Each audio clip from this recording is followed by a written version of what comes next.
આપણા સાહિત્યકારોએ લખ્યું છે, સોરઠના વખાણ કર્યા છે.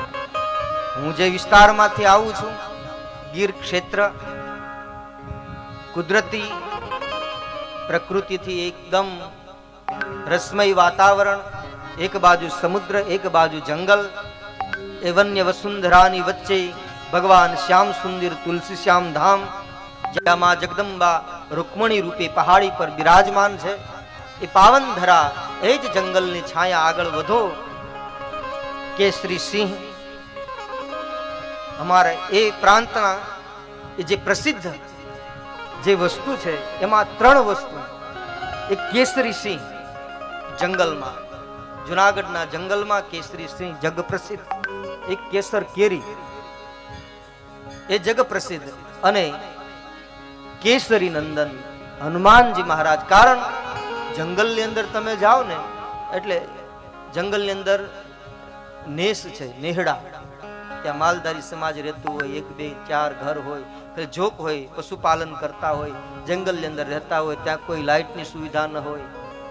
એવી સ્થિતિમાં ત્યાં તમે પહાડ ઉપર જાઓ, કોઈ પહાડ એવો નહીં હોય લગભગ કે જ્યાં હનુમાનજીની સ્થાપના ન હોય. કોઈ વૃક્ષ નીચે, કોઈ નદીના કિનારે હનુમાનજી બધી જગ્યાએ બિરાજિત છે. એટલે હું કયા કરું, આમ તો આપણી આખી આ ભારત વર્ષની બધી જ ભૂમિ એ મહિમાવંત છે, પણ કવિઓએ જુનાગઢ અને ગિરનારની છાયાના એક વખાણ કર્યા છે.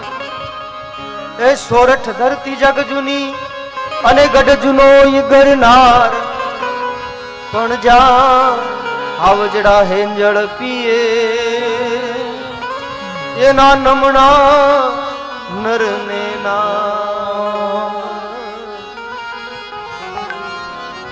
સોરઠ ધરતી એના નમણા નરને નાર, એમ વખાણ કરી અને કહે છે, ગરવા ગિરનારની ગોદમાં ભવસાગરને પાર ઉતારનાર ભગવાન ભવનાથ બિરાજિત છે.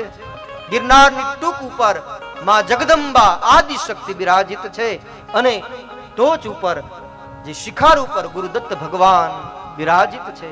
એવી પાવન ભૂમિમાં